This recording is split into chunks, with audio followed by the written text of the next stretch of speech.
लोकसभा में 3 तलाक बिल पेश करने के बाद मोदी हुकूमत ने अब हज सब्सिडी को पूरी तरीके से ख़त्म कर दिया है। आने वाली हज यात्रा पर और मुल्क की सियासत पर इसका क्या असर होगा और मोदी हुकूमत क्या पैगाम देना चाहती है, इन तमाम मसलों पर बात करने के लिए हमारे साथ है मुख्तार अब्बास नकवी साहब, मरकज़ी काबीना वज़ीर हैं। बहुत सारी जो है वो इस वक्त बातें चल रही हैं, बहुत सारे इशूज़ चल रहे हैं और इस मसले के ऊपर बहुत सारी सियासत भी तेज़ हो गई है। सर, इस्तकबाल है आपका।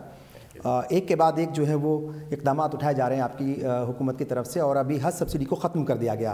बड़ी बेचैनी है, जिस वक्त ये खबर आई तो बहुत बेचैनी फैल गई कि भाई क्या होगा जिन लोगों ने फॉर्म भर दिए हैं और ऐसी क्या जल्दी थी कि भाई इसी साल ख़त्म कर दिया गया, जबकि 2022 तक का वक्त था हुकूमत के पास। देखिए, जब इस बार 2018 का फार्म घोषित किया गया जी, और उस फार्म में हमने बहुत साफ तरीके से इंडिकेट किया था कि हज सब्सिडी नहीं रहेगी और उसके लिए हमने जो है अरेंजमेंट ये भी किया, पहली बार ये ऑप्शन दिया कि अगर किसी को लगता है कि उनके, और वो भी लिख दिया था कि आपके एम्बार्केशन पॉइंट यानी आप जिस हवाई अड्डे से जाएंगे वो वहाँ का किराया ये होगा।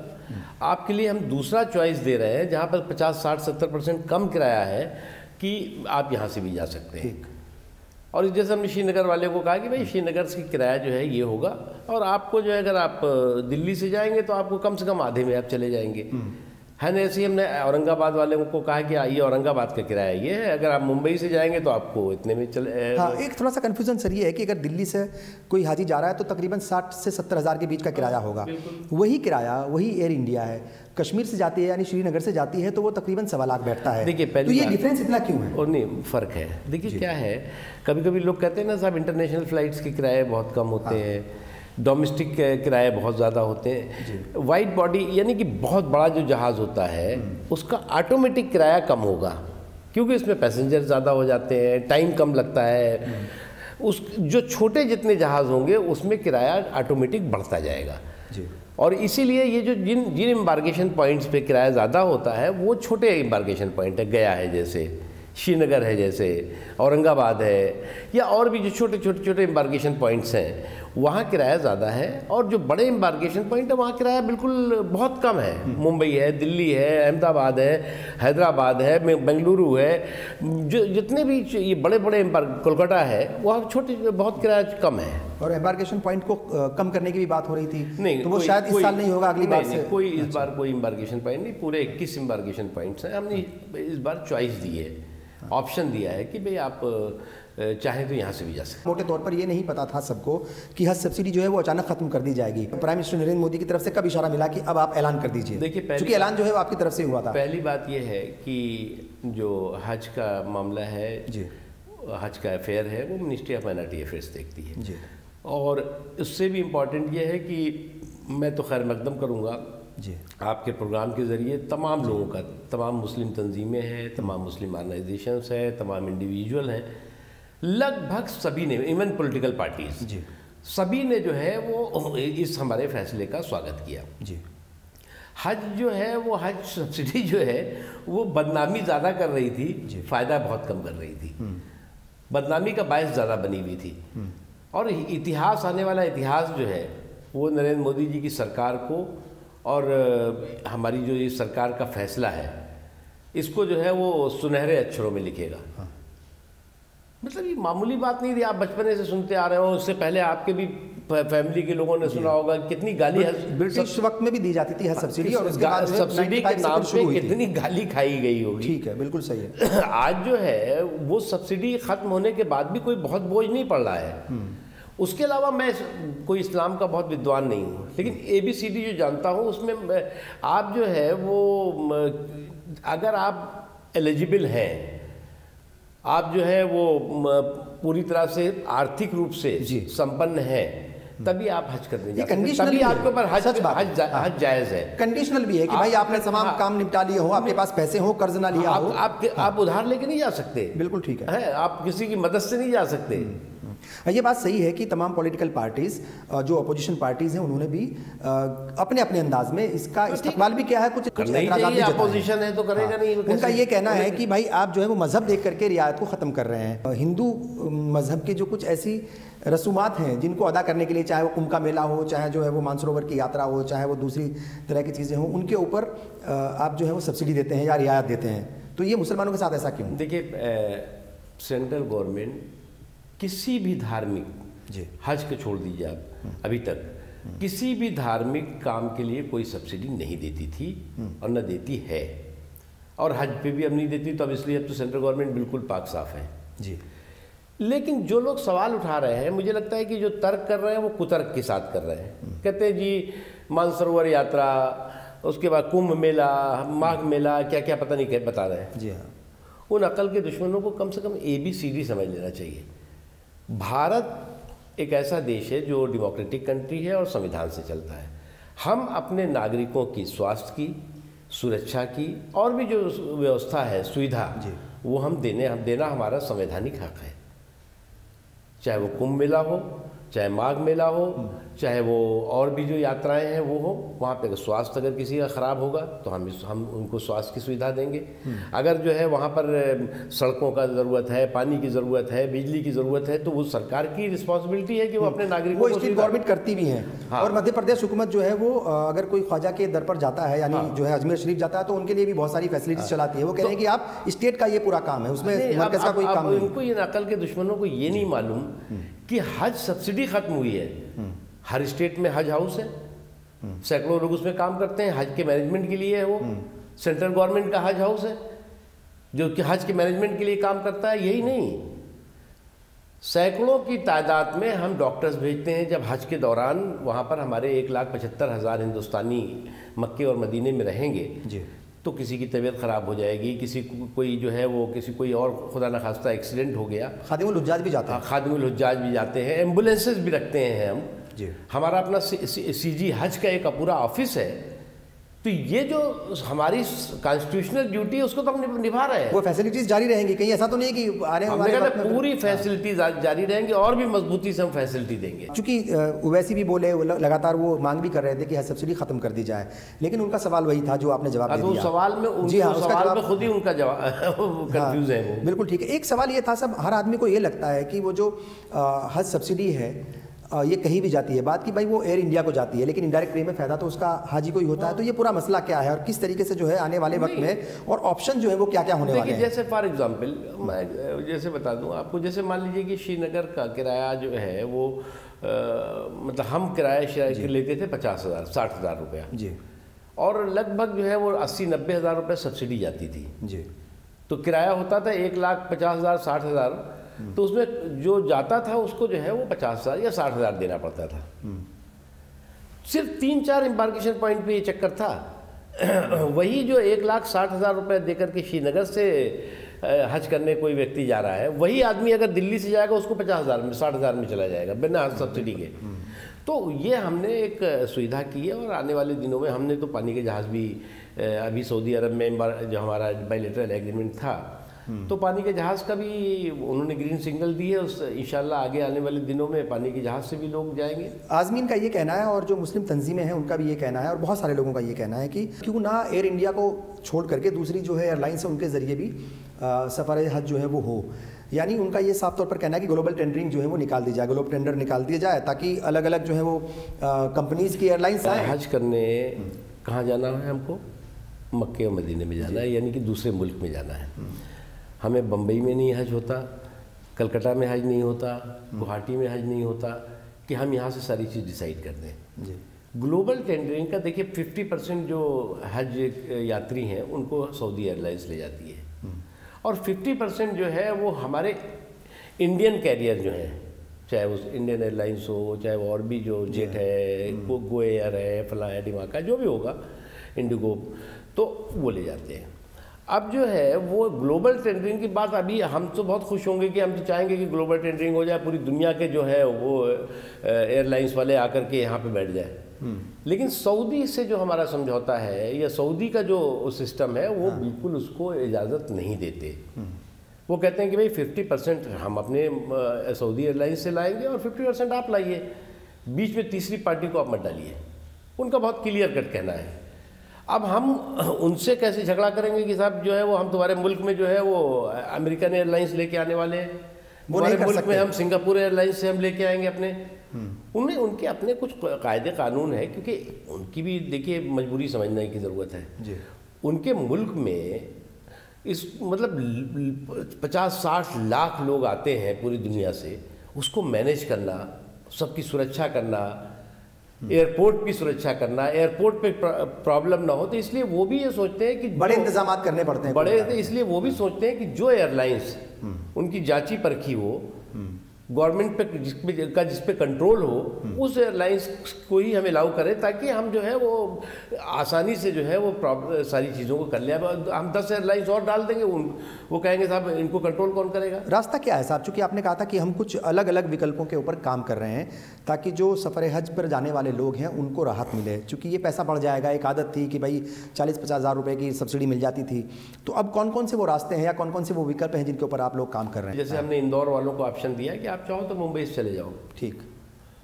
तो इंदौर वालों को 5,000 कम से कम हज यात्री 4,000 होने चाहिए थे।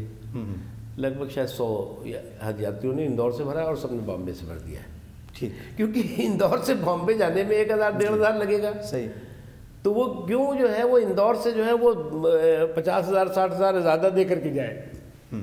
इसी तरह से जो जो ऑप्शन हमने दिए हैं, और जहाँ पे लोगों को लगा कि ये थोड़ा यहाँ से सस्ता है, तो वहाँ पे उन्होंने ऑप्शन दिए। इसलिए इस बार कोई भी किसी भी तरह से कोई बहुत बोझ से दब जाएगा, ऐसा नहीं। मदरसों को लेकर के बहुत सारे बयान आता है। आपने खुद जो है मीडिया के सामने आकर कहा कि मैं खुद मदरसा प्रोडक्ट हूँ और अगर आतंकवादी होगा तो सबसे पहले मैं हूँगा। आपने बचाव किया, लेकिन इस तरह की जब आवाज़ें उठती हैं, कम्युनिटी के अंदर से ही आवाज़ें उठ जाती हैं, आपको लगता है कि कुछ तो अपने फायदे के लिए, अपनी कुर्सी बचाने के लिए कुछ लोग ऐसा कर रहे हैं? वो लोग हैं जो लोग कि कुछ दिनों पहले शिशु मंदिरों को गाली देते थे, जैसे ही निज़ाम बदला वो पलट गया, मदरसों को गाली देने में शुरू कर दिया उन्होंने। अरे योगी आदित्यनाथ जी ने खुद, प्रधानमंत्री जी ने कहा कि हम चाहते हैं कि एक हाथ में कुरान हो और एक हाथ में कंप्यूटर होना चाहिए। पार्लियामेंट में ये बात कही, पार्लियामेंट में कही उन्होंने। तो मदरसों को मॉडर्नाइजेशन होना चाहिए।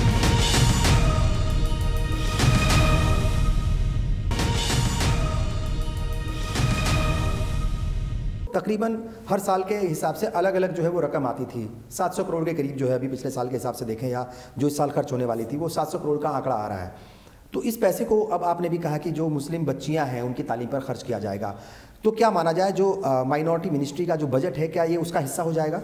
देखिए, जो भी पैसा सब्सिडी से बचेगा जी, वो उसके आने पाई का खर्च, हम जो एजुकेशनल एम्पावरमेंट है, एजुकेशनल एक्टिविटी है माइनॉरिटीज़ की, स्पेशली जो मुस्लिम गर्ल्स हैं जी, उनकी जो शैक्षणिक सशक्तिकरण है, उसके लिए हम खर्च करेंगे। और अब बजट अब आने वाला है, तो बजट में पता लगेगा कि क्या होगा। लेकिन हम नहीं, क्या माना जाए कि ये जो 700 करोड़ है उसका हिस्सा बन जाएगा? नहीं, अब 700 करोड़ है, कितना है वो एग्जैक्टली मैं पूरा वही फिगर आ रहा है, 650, 700, 500 जो भी होगा जी, वो सारा के सारा जो है वो माइनॉरिटीज़ के एजुकेशनल एम्पावरमेंट में, स्पेशली गर्ल्स के एजुकेशनल एम्पावरमेंट में खर्च होगा। इसकी बिल्कुल आपको हम यकीन दिलाएं। ये हरी झंडी मिली हुई है प्राइम मिनिस्टर की तरफ से? नहीं, सब प्रधानमंत्री जी का बहुत साफ कहना है कि हमें जो है वो, आपको मालूम है 90% ड्रॉप आउट रेट है लड़कियों का। और मतलब इसलिए होता है कि उनकी फैमिली गरीब परिवार से होती हैं, या स्कूल दूर है, या कहीं जो है मतलब तो कई बार ये भी होती है प्रॉब्लम, लेकिन फाइनेंशियल प्रॉब्लम होती है। अब उनकी फैमिली, उनके बच्चे, उनके परिवार जो है वो अफोर्ड नहीं कर पाते। इस बार हमने, क्योंकि पहले कभी इतना नहीं होता था, हमने बहुत ट्रांसपेरेंसी की, पब्लिसिटी की, तो इस बार 1.5 करोड़ स्कॉलरशिप की एप्लीकेशंस आई हैं, उसमें 50% ज़्यादा लड़कियों की हैं। तो इसी तरह से बेगम हजरत महल स्कॉलरशिप में भी हम लगभग 3 लाख एप्लीकेशन दी है, अलग से सिर्फ लड़कियों की है। तो हमारी कोशिश है कि हम एजुकेशन किससे कोई अछूता ना रहे, उसके लिए हम स्किल डेवलपमेंट के भी प्रोग्राम कर रहे हैं, स्कॉलरशिप के भी प्रोग्राम हैं, स्कूल कॉलेजेस भी हम अलग अलग जगहों पर शुरू कर रहे हैं। 100 से ज़्यादा जो है वो नवोदय विद्यालय हम माइनॉरिटी इलाकों में खुलवाने जा रहे हैं। ये तमाम ऐसी चीज़ें हैं जिनसे कि हम एजुकेशनल, देखिए बहुत बड़ा गैप है माइनॉरिटीज़ में, और स्पेशली जो मुस्लिम्स की बात आप करते हैं ना, बहुत बड़ा गैप है। अगर आप उनकी जो रेशियो है पढ़ाई का, जो लिटरेसी रेट है, वो अगर आप देखेंगे तो वो बहुत नीचे है, अभी भी बहुत नीचे है, बहुत नीचे है। हाँ, सही है।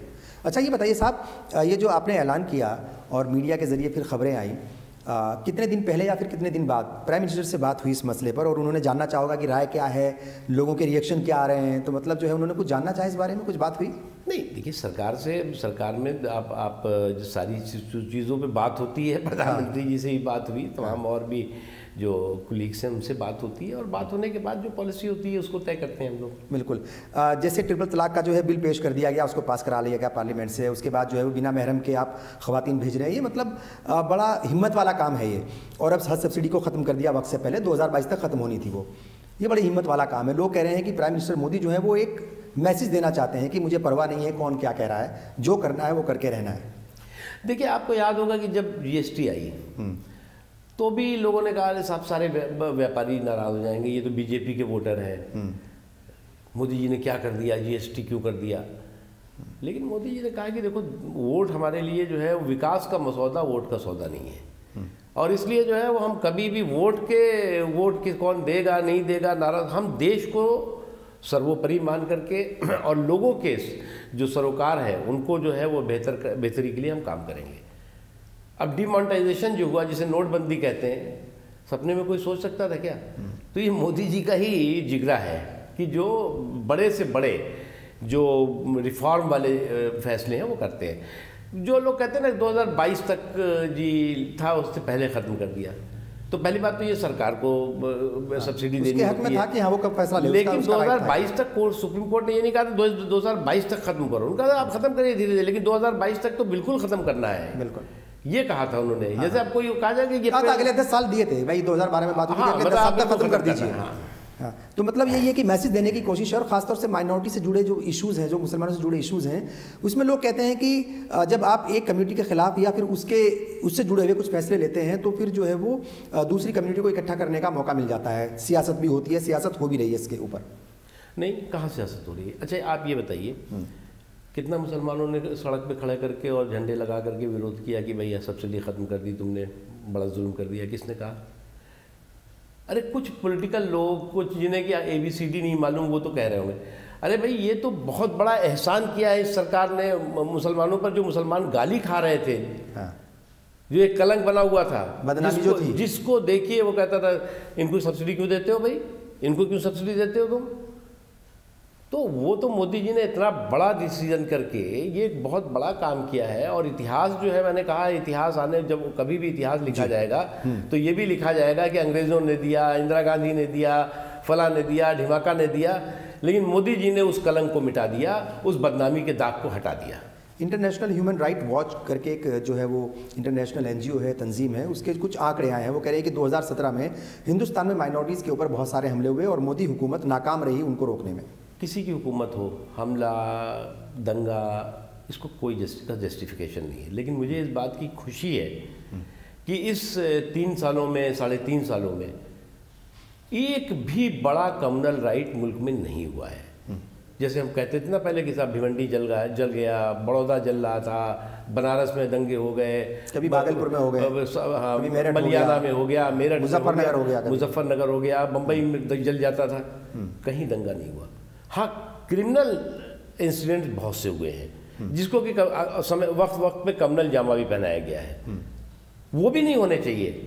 लेकिन कुछ जो नेशनल इंटरनेशनल ये बुद्धिजीवी हैं, बुद्धि से पैदल बुद्धिजीवी कहते हैं हम इनको, ये ज़रूर इनको हजम नहीं होता कि मुल्क में जो है वो सुकून का माहौल कैसे है, शांति का माहौल कैसे है, और कुछ उसमें सिरफिरे लोग उनके इस तरह के बुद्धिजीवियों को जो है खुराक देते रहते हैं। कभी वो ऐसे लोग जो है वो गोरक्षा के नाम पे गड़बड़ सड़बड़ करने लगेंगे, कभी जो है वो ट्रेन में कुछ गड़बड़ कर देंगे। तो ये इंडिविजुअल्स का क्रिमिनल एक्ट है, और इस इंडिविजुअल के क्रिमिनल एक्ट के खिलाफ जो नॉर्मल क्रिमिनल एक्ट है उस पर जो कार्रवाई होती है तो उससे भी सख्त कार्रवाई होनी चाहिए। ठीक है, हमने देखा कि पिछले कुछ दिनों में मदरसों को लेकर के बहुत सारे बयान आए। आपने खुद जो है मीडिया के सामने आकर कहा कि मैं खुद मदरसा प्रोडक्ट हूं और अगर आतंकवादी होगा तो सबसे पहले मैं हूँगा, आपने बचाव किया। लेकिन इस तरह की जब आवाज़ें उठती हैं, कम्युनिटी के अंदर से ही आवाज़ें उठ जाती हैं, आपको लगता है कि कुछ तो अपने फ़ायदे के लिए, अपनी कुर्सी बचाने के लिए कुछ लोग ऐसा कर रहे हैं, लेकिन जब मदरसों के ऊपर जो है इस तरह के सवाल उठते हैं तो उनके ऊपर सियासत भी होने लगती है और बड़ा बेईमानी सा लगता है। देखिए, मदरसों की एक बहुत बड़ी हिस्ट्री है जी। जंग आज़ादी में आपको मालूम होगा कि मदरसों ने कितना इम्पोर्टेंट रोल अदा किया था। बिल्कुल, मौलाना हसरत मोहानी से लेकर के मौलाना अबुल कलाम आज़ाद साहब से लेकर के, और एक लंबी श्रृंखला थी, एक लंबी हिस्ट्री थी। मदरसे से तो निकल करके APJ अब्दुल कलाम साहब भी आए हैं, जो मुल्क के हमारे देश के राष्ट्रपति बने हैं जी। तो मदरसों को जो है वो ऐसा, ये वो लोग हैं जो लोग कि कुछ दिनों पहले शिशु मंदिरों को गाली देते थे, जैसे निज़ाम बदला वो पलट गया, मदरसों को गाली देने में शुरू कर दिया उन्होंने। अरे योगी आदित्यनाथ जी ने खुद, प्रधानमंत्री जी ने कहा कि हम चाहते हैं कि एक हाथ में कुरान हो और एक हाथ में कंप्यूटर होना चाहिए। और पार्लियामेंट में ये बात कही उन्होंने, पार्लियामेंट में कही उन्होंने। तो मदरसों को मॉडर्नाइजेशन होना चाहिए, मदरसों को जो है वो formal education, main stream education से जोड़ना चाहिए जी। जो उनकी दिक्कतें हैं भाई, ज़्यादातर मदरसे गरीब लोग चलाते हैं, गरीब बच्चे उसमें पढ़ते हैं, चंदों से चलता है, मतलब चंदा आता है और ये सब होता है। तो उसको जो है आप क्या हेल्प कर सकते हैं? हमने शुरू किया 3T, टीचर, टिफिन, टॉयलेट। हम मदरसों में जो है वो अगर टॉयलेट की ज़रूरत है, हम टॉयलेट करा रहे हैं। मिड डे मील के लिए अगर कोई मदद करना है तो आप बच्चों को वो भी दीजिए। और टीचिंग के, जिसमें कंप्यूटर पढ़ाने के लिए, साइंस के लिए, मैथ के लिए, ये जो फॉर्मल एजुकेशन के लिए कि टीचिंग की मदद करनी है, वो भी हम कर रहे हैं। तो हम चाहेंगे कि मदरसों को मेन स्ट्रीम एजुकेशन से, फॉर्मल एजुकेशन से जोड़ करके, और जो बच्चे मदरसों से पढ़ें, वो मदरसे के उससे पढ़े हुए बच्चे जो हैं वो आगे अपना कैरियर अच्छा से अच्छा कर सकें और मुल्क के निर्माण में हिस्सेदार बन सकें। बिल्कुल। इसी हफ्ते आपकी मुलाकात हुई उत्तर प्रदेश के मुख्यमंत्री योगी आदित्यनाथ से, तो किन किन इश्यूज़ को लेकर के, खासतौर से माइनॉरिटीज़ के इश्यूज़ को लेकर के बात हुई? क्योंकि उत्तर प्रदेश में जो है बहुत सारी चीज़ें चलती रहती हैं। कोई जो है सरफिरा आदमी वो कलर कर देता है, भगवा जो है हज हाउस का, फिर उसको हटाया जाता है। छोटी छोटी बातें हैं, इनके इश्यूज़ बड़े बना दिए जाते हैं। हमारी जो 9 स्टेट के जी माइनॉरिटी अफेयर्स, उसमें कुछ सोशल जस्टिस के मिनिस्टर्स थे, उनके ऑफिसर्स थे, सीनियर ऑफिशियल्स थे, उन सब की एक कॉन्फ्रेंस थी दिन भर की, जिसमें योगी आदित्यनाथ जी भी थे।